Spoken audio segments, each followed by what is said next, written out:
المنار المنار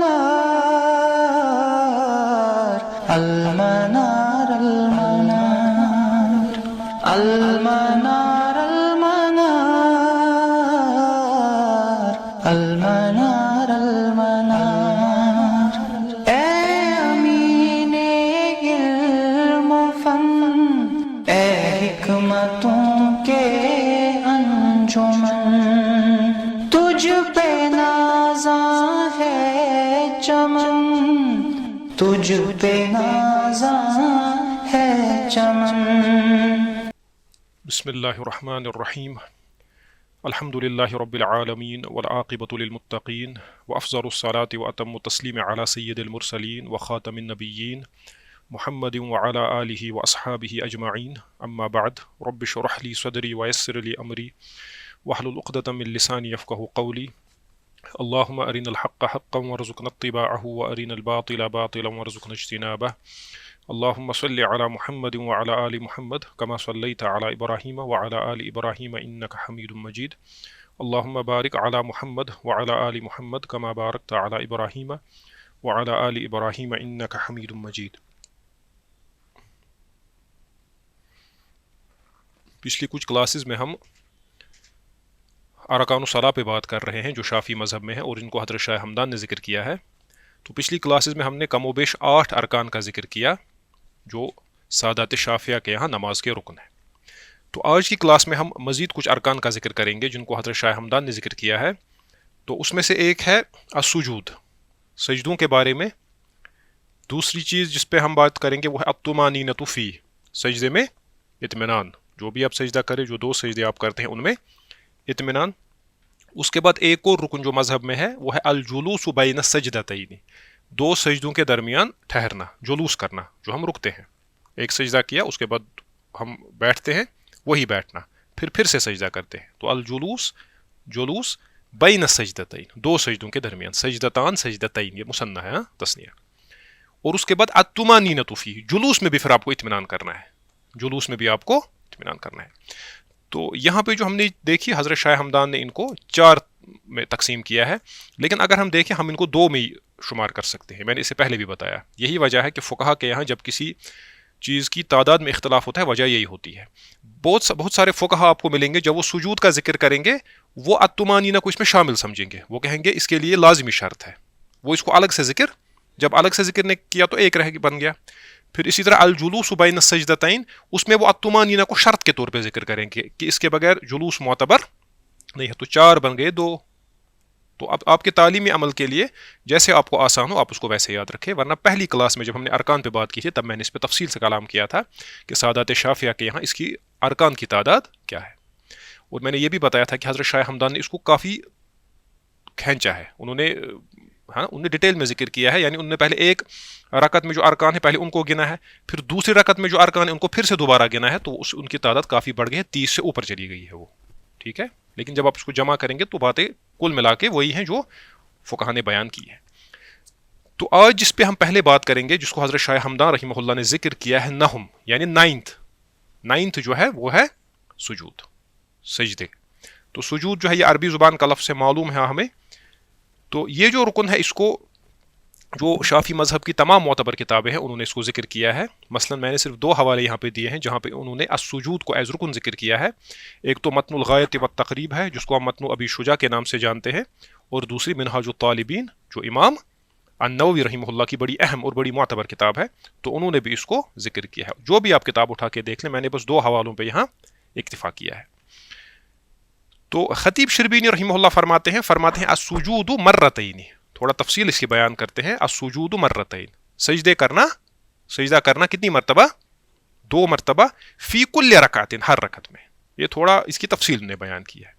السجود مرتین فی کل رکعتین، ہر رکعت میں 2 مرتبہ سجدہ کرنا۔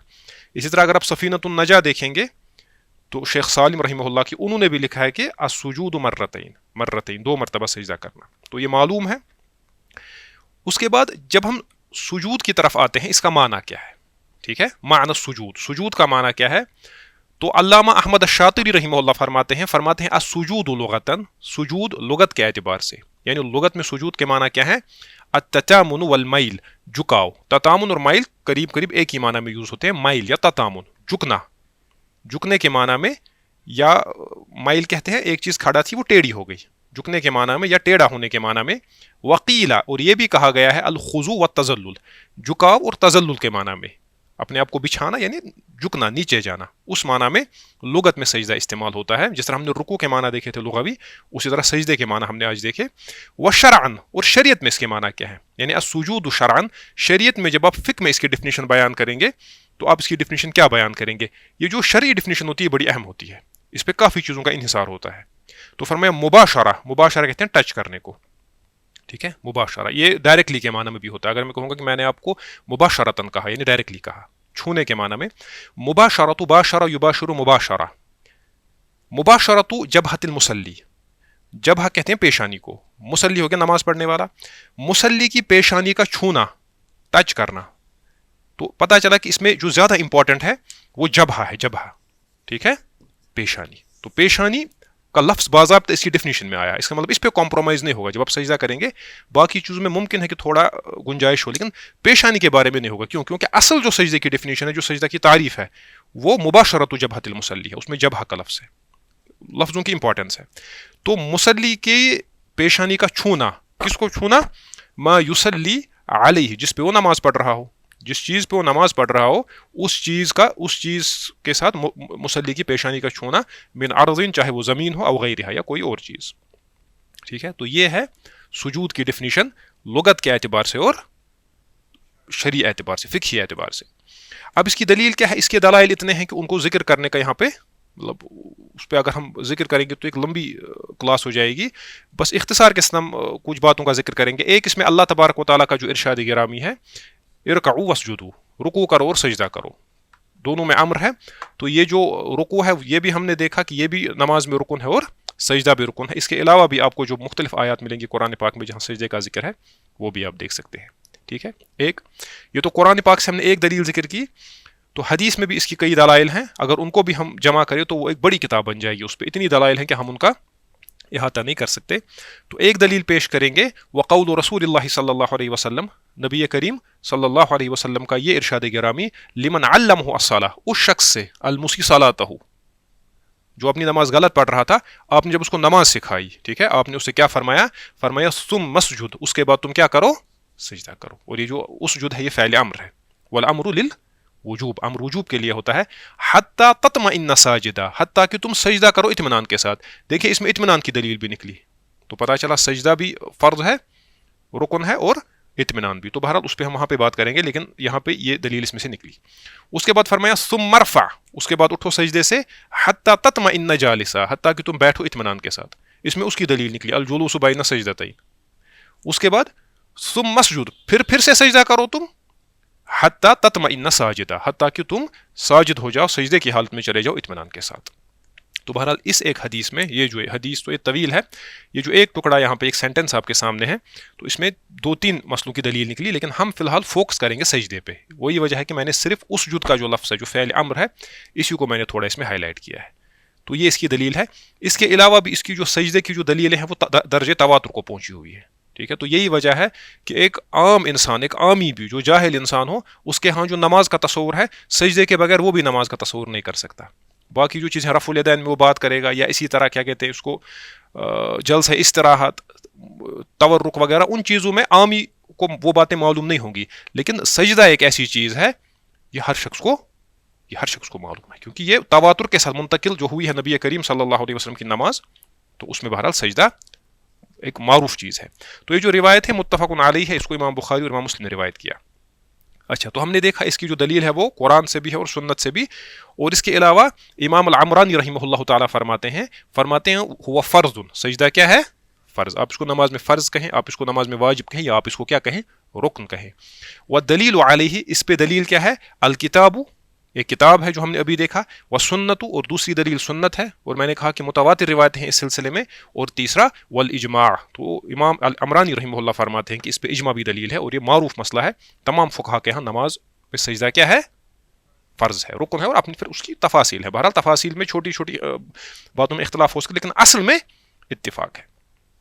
تو یہ ہم نے دیکھا اختصار کے ساتھ سجدہ کہتے کسے ہیں, سجدے کے لغوی معنی کیا ہے, سجدے کے شرعی معنی کیا ہیں, اور اس کی دلیل کیا ہے. اب اس کے بعد جو امپورٹنٹ چیز ہے وہ ہے شروط السجود.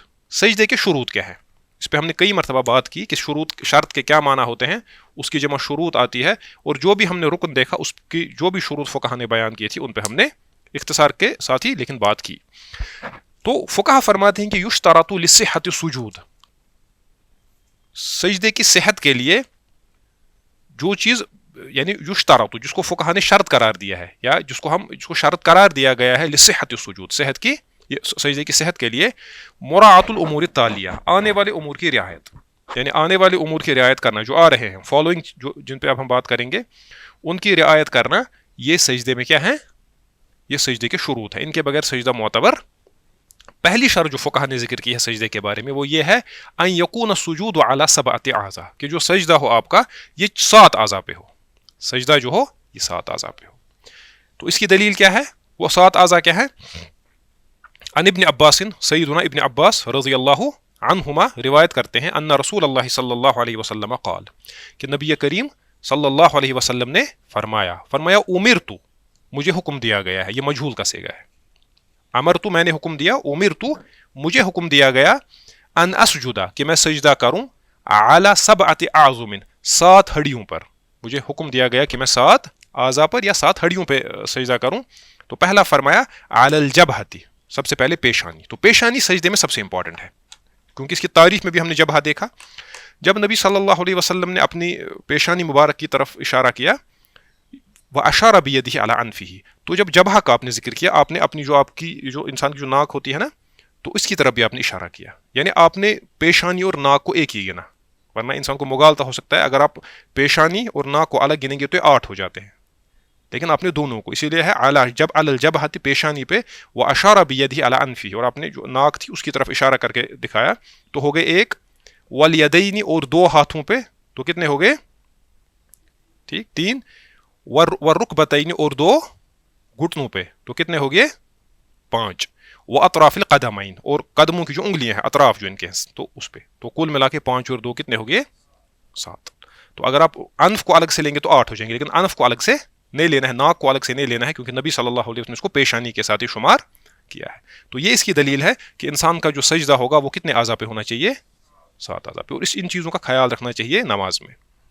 بہت سارے لوگوں کو آپ دیکھیں گے وہ نماز میں سجدے میں جو ہے پھر پیچھے پاؤں اٹھاتے ہیں اوپر, وہ تو اٹھاتے ہیں, کچھ کھیل رہے ہوتے ہیں پھر پاؤں کے ساتھ, تو یہ چیز بہرحال صحیح نہیں ہے. ایک دوسری شرط جو شوافیہ نے ذکر کی ہے, تو اس میں بہرحال فقہا کے درمیان اختلاف ہے, لیکن شوافیہ اس کو مانتے ہیں.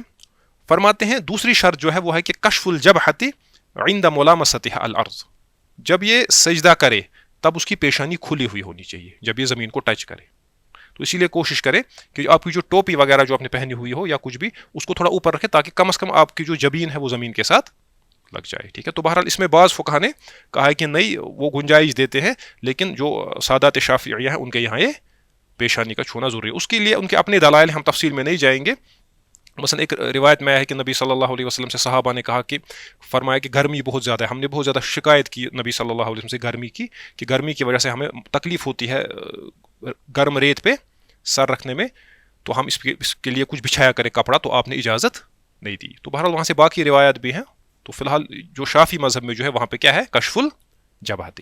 دوسری شرط ہے کہ جب آپ سجدے کے لیے جائیں تو اپنی پیشانی کو کم از کم آپ کھلا رکھیں. تو باقی اعضاء ہیں ان کو کھلا رکھنا ضروری نہیں ہے, مثلا آپ کے جو ہاتھ ہیں یا آپ کے جو پاؤں ہیں ان کو کھلا رکھنا سنت ہے, مستحب ہے, ٹھیک ہے. لیکن یہ جو جبہہ ہے اس کو شوافیہ کے نزدیک پیشانی کو سجدے کے وقت کھلا رکھنا کیا ہے, فرض ہے, لازمی ہے, ٹھیک ہے. تو یہ ہوئی 2 شرطیں. تو تیسری شرط جو سجدے کی صحت کے لیے فقہا نے ذکر کی ہے وہ ہے التحامل برأسہ, التحامل برأسہ, کہ اپنے سر سے تو آپ سجدہ کر رہے ہیں نا, اپنے سر سے آپ کو زمین پہ بوجھ ڈالنا ہے, بوجھ, ٹھیک ہے.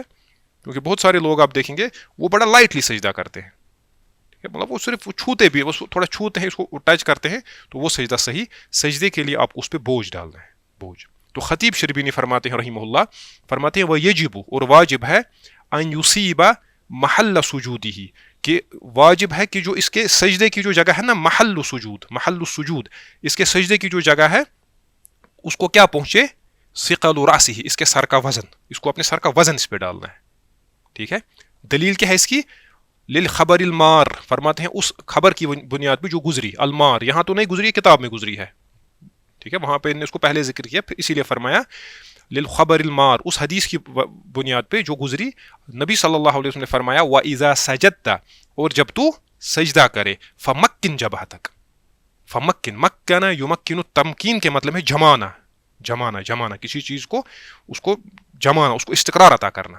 تو وہی ہے وَإِذَا سَجَدْتَ، اور جب تم کیا کرو سجدہ، فَمَكِّنْ جَبْهَتَكَ، تو اپنی پیشانی کو جماؤ. تو جمانا تب ہے جب آپ اس پہ کیا ڈالیں گے؟ بوجھ. تو اس کو فقہ نے ایسے بیان کیا ہے، ایسے سمجھایا ہے کہ اگر سپوز آپ نے وہاں پہ کوئی چیز رکھی ہوگی، کاٹن وغیرہ رکھا ہوگا یا کوئی اور چیز، جب آپ اس پہ سجدہ کریں اس پہ اس کا اثر پڑنا چاہیے، وہ دب جانا چاہیے.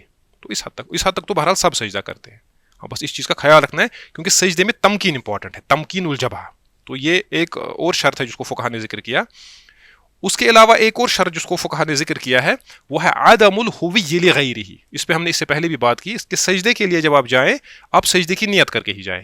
ایسا نہ ہو کہ آپ گر جائیں سجدے میں یا کسی اور سبب سے سجدے میں چلے جائیں، خوف کی وجہ سے، تو وہ سجدہ معتبر نہیں ہے.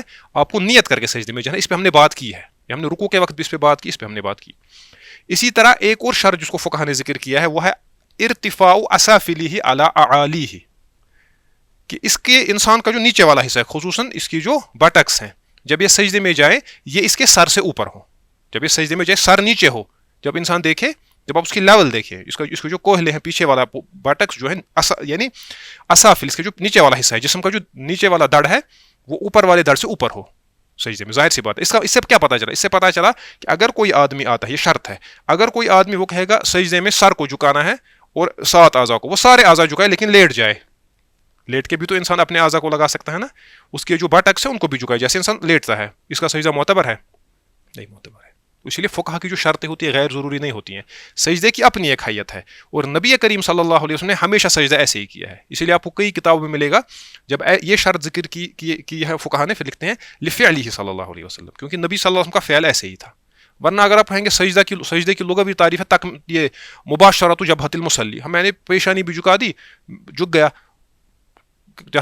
واش کرت، تو اس نے سارے اعضاء کو زمین پہ لگا دیا، تو وہ سجدہ معتبر نہیں ہوگا جب تک کہ اس کے جو نیچے والا جسم کا جو نیچے والا حصہ ہے وہ سر سے لیول کے اعتبار سے اوپر نہ ہو. ٹھیک ہے، وہ اوپر ہو. ارتفاع. تو یہ ہوئی شرائط. اس کے بعد جو آخری شرط فقہ نے ذکر کی ہے اختصار کے پیش نظر، بعض اور شروط بھی علماء نے ذکر کی ہیں، وہ ہے ان یطمئن فی السجود، کہ یہ سجدے میں کیا رہے؟ اطمینان کے ساتھ. طمانینہ جس کو آپ کہتے ہیں، تو یہ طمانینہ کی دلیل ہے، یہ اس کے بعد آ رہا ہے یہ رکن. ان یطمئن فی السجود فی هذه الحال، اس حال میں جو ہم نے کنڈیشنز دیکھی سجدے کی، اس حال میں یہ اطمینان کے ساتھ رہے. کس میں؟ سجدے میں. کتنی دیر؟ بمقدار تسبیحۃ علی الاقل، کم از کم ایک تسبیح کے بقدر. سبحان اللہ جب تک یہ کہے کم از کم اتنی دیر اس کو اس میں ٹھہرنا ہے. تو یہ اقل مقدار ہے کس کی؟ طمانینہ کی. اور پچھلی کلاس میں ہم نے دیکھا کہ امام ابو حنیفہ کے نزدیک طمانینہ فرض نہیں ہے، وہ سنت ہے نماز میں. اس پہ ہم نے بات کی ہے. بہت ساری چیزیں جو ہیں اس کو پچھلی کلاس کے ساتھ ریلیٹ کریں. اچھا، تو انہی چیزوں کو ذکر کرتے ہوئے امام النووی رحمہ اللہ اپنی شاہکار کتاب منہاج الطالبین میں ذکر فرماتے ہیں انہی شرائط کو. فرماتے ہیں وہ یجب، اور واجب کیا ہے؟ ان یطمئن، کہ یہ اطمینان کے ساتھ سجدہ کرے. تو ایک شرط نکلی اس میں سے، اس ایک عبارت سے ایک شرط نکلی. وَيَنَالَ مَسْجِدَهُ ثِقَلُ رَأْسِهِ، اور اس کے سجدے کی جو جگہ ہے اس کو پہنچے اس کے سر کا بوجھ، اس کے سر کا بوجھ پڑے. دوسری شرط بھی نکلی اس ایک جملے سے. اس جملہ بھی پورا نہیں ہے یہ، اس سے 2 شرطیں نکلی. اطمینان نکلا اور التحامل براسه. تیسرا وَأَلَّا يَحْوِيَ لِغَيْرِهِ، اور کسی اور ارادے سے یہ سجدے کے لیے نہ جائے، اس کو ارادہ سجدے کا ہی ہو. تیسری شرط بھی نکلی. فَلَوْ سَقَطَ، اگر یہ گر گیا، لَوَجَبَ، فَلَوْ سَقَطَ لِوَجْهِ، اگر یہ منہ کے بل گر گیا، ٹھیک ہے، اس کو ٹھوکر لگی یا مثلا اس کو عجیب سا محسوس ہوئے، گر گیا زمین پہ، وجب العود الى الاعتدال، اس پہ واجب ہے کہ یہ واپس آئے اعتدال کی حالت میں، اس کے بعد سجدہ کرے. اور یہ چوتھی شرط نے ذکر، یہ تیسری شرط کی اس میں تفصیل بیان کی. وَأَن تَرْتَفِعَ أَسَافِلُهُ عَلَى أَعَالِيهِ، اور اس کے جسم کا جو نیچے والا حصہ ہے جو ہم نے ابھی ذکر کیا، وہ سر وغیرہ اوپر والے حصے سے کیا ہو؟ اوپر. فی الاصح، اصح قول کے مطابق. اصح قول کا مطلب ہے کہ اس میں شافعی فقہا کا اختلاف ہے، اصحاب کا، امام شافعی رحمہ اللہ کے اقوال کا نہیں، اصحاب کا اس میں اختلاف ہے. اس پہ ہم نے بات کی ہے اس سے پہلے بھی، آپ دیکھیں اصحاب کا جو اختلاف ہے ان اصحاب میں سے صحیح قول یہ ہے، ان کے اقوال میں سے صحیح قول یہ ہے اصحاب کے کہ اس کا جو نیچے والا جو حصہ ہے وہ جسم کے اوپر والے حصے سے کیا ہونا چاہیے، اوپر. ہاں تو یہ تو ہوا بنیادی سجدہ کیا ہے.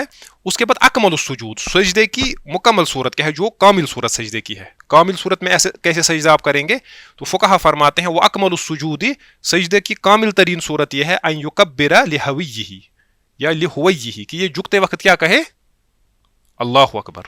جھکتے وقت کیا کہے، اللہ اکبر. وَيَضَعُ رُكْبَتَيْهِ، اور پہلے یہ کیا رکھے، اپنے گھٹنے، پہلے یہ گھٹنے رکھے. اس پہ تھوڑا اور آگے بات ہوگی کہ اللہ اکبر کہے سجدے میں جاتے وقت، وَيَضَعُ رُكْبَتَيْهِ، پہلے اپنے گھٹنے رکھے، ثُمَّ يَدَيْهِ، پھر اپنے ہاتھ رکھے. تو پہلے گھٹنے پھر ہاتھ، ثُمَّ جَبْهَتَهُ، اس کے بعد اپنی پیشانی، وَأَنفَهُ، اور اپنی ناک، وَيَضَعُ يَدَيْهِ حَذْوَ مَنْكِبَيْهِ، اور سجدے میں اپنے ہاتھ اپنے کندھوں کے برابر رکھے، نہ زیادہ آگے پھیلائے نہ زیادہ اپنے کندھوں کے برابر رکھے. وَيَنْشُرُ أَصَابِعَهُ مَذْمُومَةً لِلْقِبْلَةِ، اور قبلے کی طرف ہاتھوں کو پھیلا کے رکھے، یعنی انگلیوں کو سمیٹے نہیں، انگلیوں کو پھیلا کے رکھے قبلے کی جانب. وَيُفَرِّقُ بَطْنَهُ عَنْ فَخِذَيْهِ، اور اس کا جو پیٹ ہے اس کو اپنی ٹانگوں اور اپنی ران سے الگ رکھے، ملا کے نہ رکھے. وَمِرْفَقَيْهِ عَنِ الْأَرْضِ وَعَنْ جَنْبَيْهِ، اور جو اس کے یہ دونوں ہیں کیا کہتے ہیں اس کو، ہاں کوہنیاں جو دونوں اس کی ہیں ان کو یہ زمین سے بھی الگ رکھے، اور جو اس کے یہ جنب ہے نا اس سے بھی الگ رکھے. اپنے جسم سے بھی اس کو ساتھ نہ رکھے اور زمین کے ساتھ بھی اس کو نہ رکھے، زمین سے بھی دور رکھے، اور جو اپنے اس کے پہلو ہیں پہلوؤں سے بھی اس کو دور رکھے. تو یہ سجدے کی اکمل صورت ہے. وَيَقُولُ، اور اس میں کیا کہے، سبحان ربی العلیٰ 3 مرتبہ، سبحان ربی العلیٰ، سبحان ربی العلیٰ ثلاثا 3 مرتبہ. تو بہرحال یہ اس کی اکمل صورت ہے. تو اس کا مطلب ہے کہ اگر اس میں تھوڑا کمزوری بھی رہی تو سجدہ تو اس کا ہو جائے گا، کیونکہ سجدے کے لیے اصل شرائط وہ ہیں. مثلا اگر کسی انسان نے سجدے میں جو اس کی کوہنیاں تھی وہ زمین پہ رکھی، یا سجدے میں جو کوہنیاں تھی وہ اپنے پہلو کی، ہم اس کو کہیں گے کہ اس نے مکروہ فعل کا ارتکاب کیا، یہ صحیح نہیں ہے. سجدہ اس کا بہرحال سنت کے مطابق تو نہیں ہے، لیکن سجدہ اس کا معتبر ہے. ہاں اگر ان شرائط میں سے جو ہم نے ذکر کی اگر وہ متحقق نہیں ہو رہی تھی تو اس کا سجدہ معتبر نہیں ہے. ٹھیک ہے. یا اسی طرح سبحان ربی العلیٰ اس کو 3 بار پڑھنا تھا، اس نے ایک ہی مرتبہ پڑھا. ٹھیک ہے.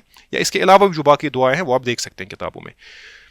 تو یہ ہے سمپلی اس میں. اب اس میں ایک مسئلہ ہے کہ اب یہ پہلے ہاتھ رکھے گا یا پہلے گھٹنے، تو اس میں بہرحال علماء کا اختلاف ہے. اس میں ہمارے یہاں جو اہل الحدیث علماء بھی ہیں، اہل الحدیث علماء بھی جو ہیں ان کے ہاں بھی یہ چیز مختلف ہی مسئلہ ہے. تو اس میں نے آپ سے کہا کہ ان مسائل میں ہم کبھی کسی پہ سختی نہیں کرتے، ہم یہاں پہ جس مذہب بیان کرتے ہیں شافعی مذہب میں ہے کیا. حتیٰ کہ میں نے کبھی ایسی جرت نہیں کی کہ آپ نے مجھے دیکھا ہو میں نے 4 مذہبوں میں پھر کہا ہو کہ 4 مذہبوں میں سے یہ رائے صحیح ہے. تو خدا نخواستہ اتنی تو حیثیت ہے نہیں، بس ہم قول ذکر کرتے ہیں پھر ہم آگے بڑھتے ہیں تاکہ آپ فی الحال مذہب کو سمجھیں. اور فقہ کو پڑھنے کا صحیح طریقہ بھی ہے کہ پہلے آپ ایک مذہب کو اچھی طرح سمجھیں، پھر اس کی تفاصیل کو سمجھیں، پھر جب خدا اللہ آپ کو عطا کرے وہ مالکہ، پھر آپ خود اجتہاد کر سکتے ہیں اور خود 4 اماموں کے درمیان آپ فیصلہ کر سکتے ہیں. تو بہرحال ابھی تک تو مجھے نہیں لگتا ہے کہ اس کمرے میں کوئی شخص ایسا ہے جو اس لیول پہ پہنچا ہے. اگر کوئی ہے تو وہ آگے آئے ماشاءاللہ. کشمیر میں بھی ایک اور انور شاہ کشمیری صاحب، ان سے بھی بڑے عالم پھر وہ ہوں گے. تو بہرحال اس بات کو سمجھیں آپ. تو شافعی مذہب میں کیا ہے، امام العمرانی رحمہ اللہ فرماتے ہیں والمستحب، مستحب کیا ہے، ان یکون اول ما یقع منہ علی الارض فی السجود. مستحب یہ ہے کہ سب سے پہلے مصلی سے جو چیز زمین پہ پہنچے، رکبتہ ہو اس کے گھٹنے، ثم یدہ اس کے بعد ہاتھ اس کے، ثم جبہتہ وعنفہ اس کے بعد اس کا پیشانی اور ناک. وبہذا قال عمر بن الخطاب، یہی کن کا قول ہے، سیدنا عمر کا، والثوری اور کن کا، سفیان ثوری کا، وہ ابو حنیفہ وہ اصحابہ، امام ابو حنیفہ اور ان کے اصحاب کا. تو پتہ چلا کہ یہ صحابہ کا مذہب ہے اور تابعین کا مذہب ہے. ٹھیک ہے. تو لہٰذا اس میں پھر سختی کرنے کی ضرورت نہیں ہے. میں نے کہا کہ اٹس اوپن ٹو ڈسکشن کہ پہلے آپ ہاتھ رکھیں گے یا پہلے آپ اپنے گھٹنے رکھیں گے. شافعی مذہب میں پہلے آپ کو گھٹنے ہی رکھنا ہے. اور اس میں سلفی علماء جو معاصر سلفی علماء ہیں ان کے ہاں بھی اس میں بہرحال اختلاف ہے. اس میں سختی کا پہلو نہیں ہے. اس پہ مستقل علماء نے کتابیں لکھی اس موضوع پہ، پہلے ہاتھ رکھنے یا گھٹنے، اس پہ مستقل کتابیں ہیں. تو بہرحال اگر آپ کو موقع ملے تو ان کو دیکھیں. اچھا، اب اس کی دلیل کیا ہے کہ پہلے آپ کو گھٹنے رکھنے پھر ہاتھ رکھنے ہیں. تو اس مذہب میں شافعی مذہب اور حنفی مذہب سیم ہے. اس کی دلیل کیا ہے، عن وائل بن حجر، سیدنا وائل بن حجر رضی اللہ عنہ فرماتے ہیں، ان سے روایت ہے، قال فرماتے ہیں، رأیت رسول اللہ صلی اللہ علیہ وسلم، فرماتے ہیں میں نے نبی صلی اللہ علیہ وسلم کو دیکھا، اذا سجدا، جب آپ نے سجدہ کیا یا جب آپ سجدہ کرتے تھے، یضع رکبتیہ قبل یدیہ، آپ اپنے گھٹنے مبارکوں کو اپنے دست مبارک سے پہلے زمین پہ رکھتے تھے. تو یہ دلیل ہے بہرحال شوافیہ کی یا حنفیوں کی یا ان لوگوں کی جو کہتے ہیں کہ پہلے گھٹنے رکھنے ہیں. وَإِذَا نَهَزَ، اور جب آپ اٹھتے تھے سجدے سے واپس، رفع یدیہ، پہلے آپ ہاتھ اٹھاتے تھے، قبل رکبتیہ، اپنے گھٹنوں سے پہلے. تو یہ جو حدیث ہے اس کو امام ترمذی رحمہ اللہ نے بھی ذکر کیا، امام ابو داؤد نے بھی، اور بھی کئی فقہا نے. وصححہ الحاکم، امام حاکم نے اس کو صحیح کہا ہے. ووافقہ الذہبی، اور امام الذہبی رحمہ اللہ نے ان کی موافقت کی ہے، یعنی امام ذہبی نے بھی اس کو کیا کہا ہے، صحیح. اور خوبصورت بات اس میں یہ ہے کہ امام ترمذی رحمہ اللہ، ہم نے دیکھا نا کہ کتاب یہ حدیث ترمذی میں بھی ہے، امام ترمذی رحمہ اللہ نے جب اس کو ذکر کیا ہے، فرماتے ہیں والعمل علیہ، دیکھیں یہ اہم، یہ میں نے اکثر کہا ہے کہ ترمذی میں جو یہ امام ترمذی کی تعلیق ہوتی ہے بڑی اہم ہوتی ہے. فرماتے ہیں والعمل علیہ عند اکثر اہل العلم، فرماتے ہیں اکثر اہل علم کے ہاں عمل اسی پہ ہے. اکثر، یہ نہیں کہا کہ بعض اہل علم، تو اکثر اہل علم کے ہاں عمل کس پہ ہے، پہلے گھٹنے پھر ہاتھ.